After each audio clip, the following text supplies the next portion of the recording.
Welcome back. We're still on your world and we're still on health matters, but we've shifted our focus from matters COVID vaccines and kachonjo to Mambiwa Evo. Now we're looking at thyroid disease awareness, and I'm joined by Sarah Katule, and she is the founder and CEO Thyroid Disease Awareness Kenya Foundation. Sarah, what inspired you to start the foundation? Well, first, because I lost a friend to the disease, but also because I am a survivor myself. I went through the disease, and I always say that finding treatment in this country for me was very challenging. I was in and out of doctor's office. It took me 7 years to really be able to fall into the hands of the right doctor. And by the time that had happened, my gland had literally protruded, it had swollen out, and it had reached to a place where I couldn't go back. So I was forced to resort to an invasive form of treatment, which was of course thyroid surgery. And it's something that I didn't want to go for. I didn't want to go for thyroid surgery, but eventually it was necessary for me to, so that I can get off medication. So after that is when I realized that there's a very big gap between the patients and the doctors in terms of awareness about this disease.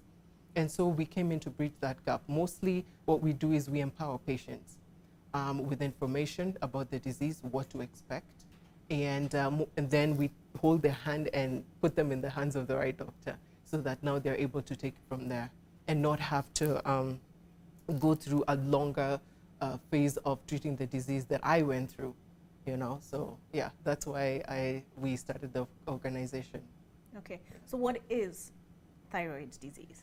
Thyroid disease, first of all, to understand thyroid disease, you must understand what the thyroid gland is. The thyroid gland is a butterfly-shaped gland formed right at the base of your neck. It looks like a butterfly. And it is part of a system called the endocrine system. It produces certain hormones that help your body to function normally the way it should. And these hormones, when they're produced, at any given time, they're always supposed to be balanced. If they're not balanced, if maybe they are too much or too little, then we say that you have a thyroid disease, or you have a thyroid disorder, or a dysfunctional thyroid gland. And what that does is that it affects almost everything that you do, from how you metabolize, from your mental health to, adding weight, losing weight, how your body functions generally, because all the cells in your body literally depend on thyroid hormones. All right, so you're saying these hormones control everything from your mental health to even your weight? Your weight, yeah, because it's what triggers your metabolism. So for instance, when you have an overactive thyroid gland, which means that your thyroid gland is producing more hormones than your body requires, it means that now your metabolism is high. So that, for instance, that's what I suffered from. I suffered from hyperthyroidism. And what happened was that I would eat and go to the toilet and come back and eat again and go to the toilet and come back. The metabolism is 10 times faster than normal. So you're eating, but you're losing weight, all right? So that happens in a situation where you have an overactive thyroid gland. The opposite is also true. If you have an underactive thyroid gland, you are adding more weight because your thyroid gland is underactive. It's not, your body is not metabolizing the food that you're eating in the speed that it should. So you're not eating, but you're adding weight. And it becomes very difficult for patients that are suffering from hypothyroidism to lose weight. All right. Yeah. So, okay, so that's one of the things. That's one of the things, impacts, yeah. which is weight, and then There's also, we're talking about hair loss. We're Mm-hmm. talking about uh, inflammation in the body if you have a gut issue. So many other things. We're talking about infertility. We're talking about skin problems, nail problems, a lot of things. If you look at my eye, this eye, my left eye, it's a little bit bulged out. It can bring eye issues also. This is a separate disease called Thyroid Eye Disease that comes, of course, because of the thyroid condition. So it affects a lot of other things. There's so many symptoms that come about as a result of a thyroid condition. all right. So, given the effects of the disease, is that what you say impacts your mental health? Yeah, because it is a hormonal gland. Remember I said the thyroid gland is a hormonal gland. Mm-hmm. A hormonal gland means it's chemicals.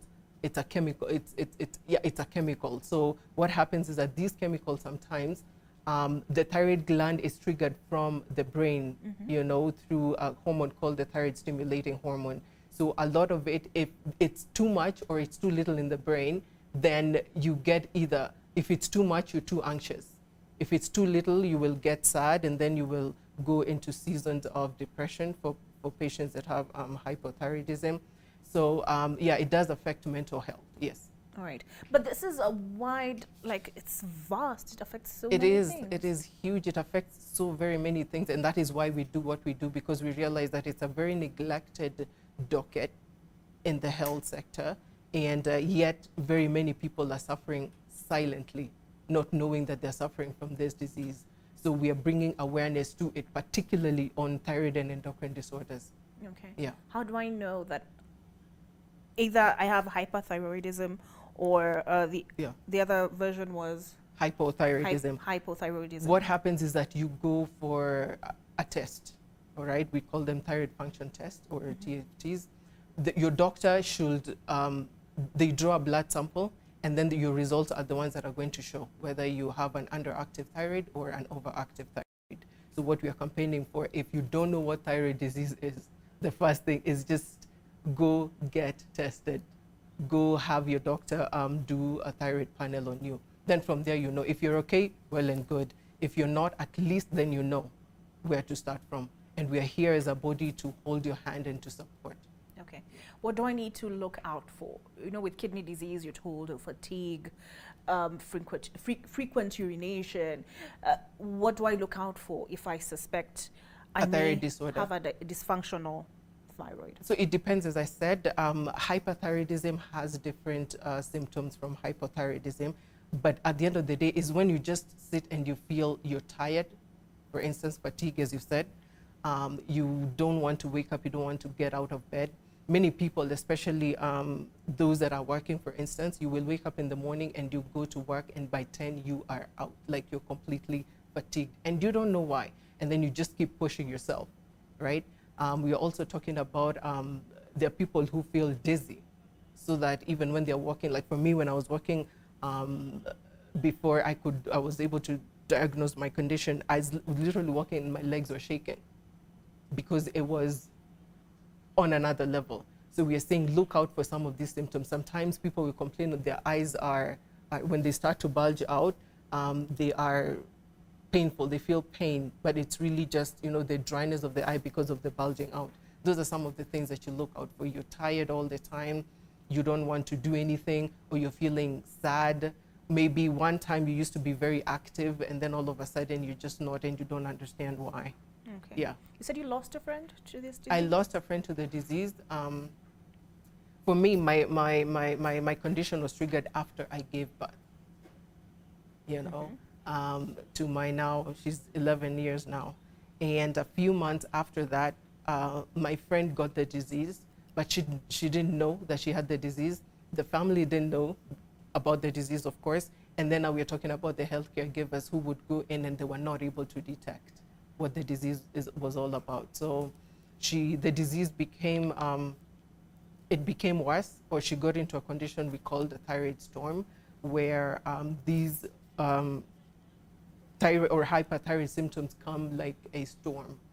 And at that time, really the doctors were still not able to detect, and she succumbed and left a little baby boy without a mother. So for me, seeing that, I'm like, people should not be losing their lives to a disease that, if detected, can be treated. You know, so we began to campaign slowly, and now we are growing. We have quite a following now, and people are coming out, and that's what excites me about this, because the dialogue and the conversation has started about this disease. So the symptoms can get so severe that it Yeah. can cost somebody their life. It can, yeah, thyroid disease can take life. We have lost 6 patients in the course of the year, 3, or let me just say 2 that are within our platform this month alone, and 1 outside the group still on this month. So we have lost 3 patients just this month alone. In this month, we are celebrating, or we are commemorating Thyroid Cancer Awareness Month, which is another form of thyroid disorder. And we did lose a patient to thyroid cancer at the beginning of the month. And then we lost another patient to thyroid surgery complications while in theater, again at the beginning of the month. So we are saying we cannot be silent anymore. You know, it's not a disease that, it's not an option anymore. It's taking lives. And there's so many Kenyans out there that are suffering. What we are working with is the numbers that we have, but we know that it's penetrated in almost each and every part of this country. So what are the numbers that we have in Kenya? We don't have numbers, that's the thing, because there is no data. And that's now what, as we are doing this, we are coming up with the data. In fact, like what's happening in the group right now is that we are trying to see where are patients coming from, where are they located in all the parts of this country. And it's amazing. Like if you could see almost every county in this country is represented. There are thyroid patients there, at least 1 or 2. But we know that there are more. It's just maybe because they don't know that there's now a body that is able to help them, that helps to create awareness about thyroid disease. This is not a gland we hear much about. Yeah, and that's the thing. I mean, we need to hear more about it, and that's why we're doing what we're doing. And then again, it is a disease that is foreign. As I said, it's a foreign concept. It's really not. Some of these diseases, we really never used to get them. And I would say a lot of it now, it has become more rampant now because we have aped a lot of the Western lifestyle, I like to say. We have their foods here, we have, we even work the way we work. Their stress levels are now our stress levels. But when it comes to treating the disease and managing the disease, we are under-equipped, we are under-resourced, we are unaware of the disease, both the patient side and from the healthcare side. So, and that's why now we're creating awareness. We've had a lot of mistreatment, misdiagnosis from doctors who actually risk the lives of thyroid patients. You know, so what we are doing, even right now, we have partnered with an organization called Daktari Online, where we are helping to facilitate doctors being retrained, you know, so that at least they can be able to look out for some of these symptoms when a patient walks in and is saying, Daktari, I feel like this, Daktari, I feel tired. 90% of the time, they will not think Thyroid. to test the thyroid or to do a thyroid function test. So now that we want that to be there. You know, I was reading an article the other day, so sometime last year, I think, and I realized that actually in the West, for instance, like in the UK, they test kids even when they're born for thyroid function tests. And they've been doing that since the 1970s.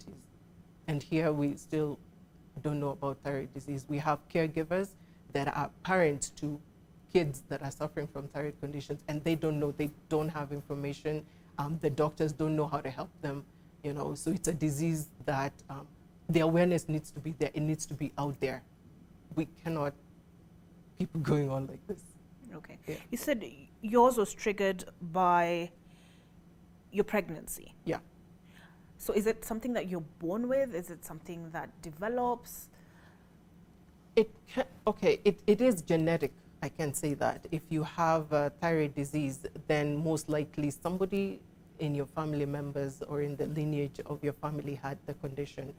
But sometimes it's also about the trigger. And that's why I talked about the lifestyle and I talked about the diet as well. A lot of these conditions are just triggered because of the foods that we eat and the maybe other external factors like toxins. external toxins that we keep inhaling, even sometimes the makeup that we put on. Anything that you put on that is not that is not organic, your skin absorbs it, and when it does that, those are chemicals, and when they go into your system, what happens? Your body has to, it fights them. So it's caused by a lot of this inflammation, which we call autoimmunity. Okay. So are there people who are more susceptible than others? You said it's a genetic condition. It is a genetic condition. I always say this: if you have a thyroid gland, you are susceptible. So the idea is to just maintain a very healthy lifestyle and get tested, get to the bottom of it, know your status, as they say. Go get your neck checked, get your thyroid function tests done so that you know. But of course, if you don't have the genes, probably chances are you may not. But also, we're talking about, remember I talked about fertility issues. If you're in your reproductive age, because we are hormonal, especially this disease affects women more than men, but men do get the condition. But for women in their reproductive age, because their hormones we're all over the place, that's when we're looking to get pregnant. For instance, for me, when I got pregnant, my hormones were all over the place. And then you give birth, yeah? And then your body has to go back to being normal again, going back to its normal rhythm. Sometimes there are people's thyroid glands that are unable to handle that, because it is your thyroid gland at the end of the day that protects you, even from foreign things. Even when you're taking medication, anything that you put in your system, even I'm talking about the modern forms of contraception. If you put something in your body that is foreign, it is your thyroid gland that fights for you. So because of that, yeah, we are susceptible because of everything that is around us. Everything that we put in our body can cause a thyroid disorder trigger. Okay. Tell us a little bit about, you have an event. I have an event on the 24th, and we are really mobilizing people. We want people to come and learn about this disease even more.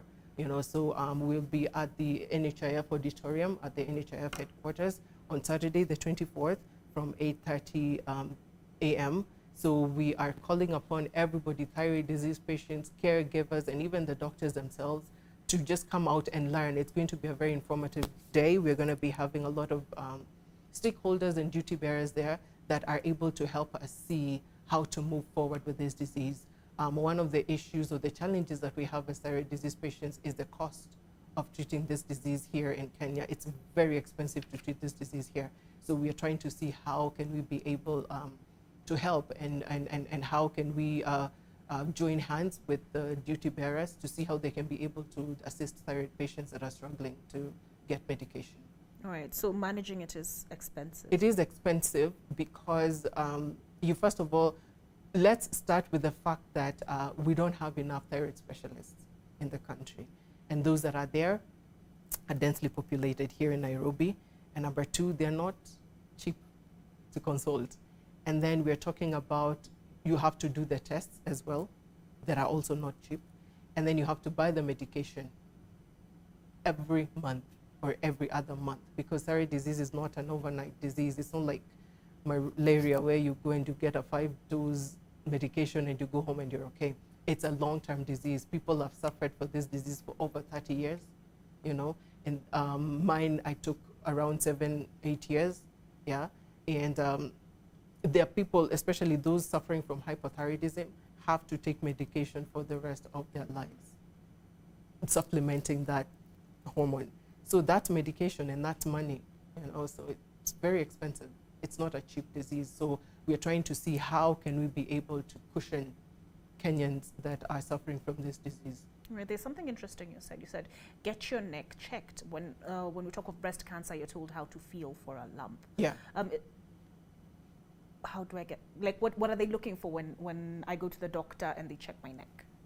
They know how to check. They know how to feel a normal thyroid gland and to see how it is swollen. But mostly they can also do a scan, yeah.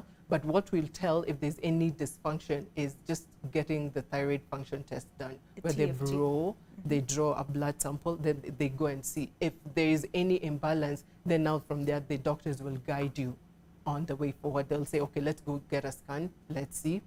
If there's a swelling inside, they'll say, let's go do a biopsy, or what they call an FNA. They go in there, get a tissue to measure it to see if it's cancerous or what's going on in there. So that a normal neck should not have a swelling. Most people know it as goiter, but goiter is just a type of a disease that is caused from the thyroid gland. It's just a type of a disorder, but the thyroid gland itself should be normal. I shouldn't see anything happening. So there are people who have swollen necks, and sometimes they think you associate it with adding weight, but really that's not it. And because not many people know that, you'll find that with time, once they start experiencing the symptoms, is when they realize, oh, I had probably it was a thyroid issue. Okay. Yeah. And finally, we've heard about lumpectomies. Are there certain severe cases where you have to undergo surgery? Yeah, if you have a thyroid nodule, but also if you have, there are nodules that sometimes can cause your thyroid gland to be overactive. But also in Kenya right now, to treat a thyroid condition like hyperthyroidism, where your thyroid gland is overactive, you can only take the medication for so long. Yeah. At the end of the day, most doctors would advise eventually you do need to go for surgery, so that you're able to manage and probably try to wean off the anti-thyroid medication. So thyroid surgery is normally recommended if you have an overactive thyroid gland, so that you're able to get off of the medication. Yeah. For hypothyroidism, there are times a patient would want to go for surgery. Yeah. And the doctor may advise that, depending on what is triggering the hypothyroidism. But for hypothyroid patients, mostly thyroid surgery is not necessary because they're hypo anyway. So they'll still need to take the medication for the rest of their lives either way. So okay. For hypo, it's not as it's not necessary to go for a thyroid surgery than hyperthyroidism.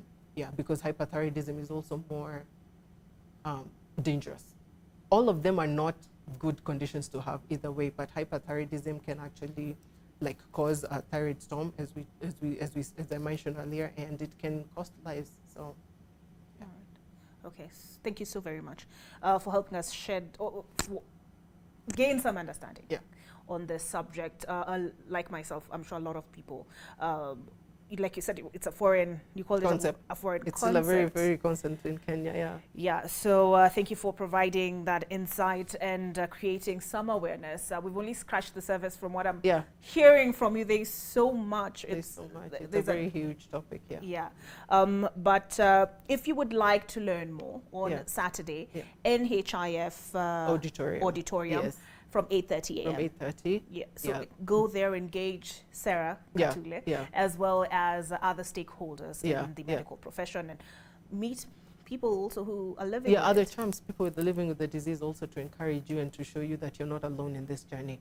Right. And if people would like to reach you? We are at Thyroid Disease Awareness Kenya on Facebook, Instagram, and LinkedIn.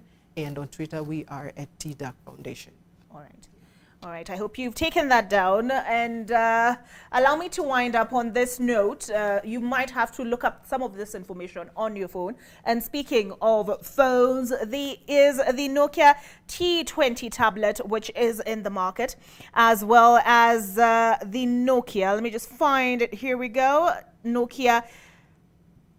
Give me a second as I refer to my old phone, even as I look towards getting a new phone, because this one I have is hanging, and we rely so much on our phones in this day and age. And the Nokia G21 now, with device ownership becoming an uphill task due to the rising mobile taxes.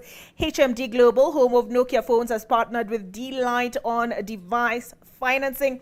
This is to make Nokia smartphone ownership more accessible to consumers. Which camera am I on, or should I focus on this one? Well, that's it for Your World this morning. And I've been your host, Olive Burrows. We've been told kachonjo as far as getting your COVID vaccine is concerned, and your booster shot. So Get vaccinated and get your booster shots every 6 months. It's like the flu. You need to keep up to date. And we've also learned about thyroid disease and what dysfunctional thyroid can mean. And there's a wealth of information I'm sure that you will find, that you will discover, learn, find at the NHIF auditorium on Saturday from 8:30 a.m. Sarah Katule, thank you so very much for joining us this morning. Have yourself a good morning.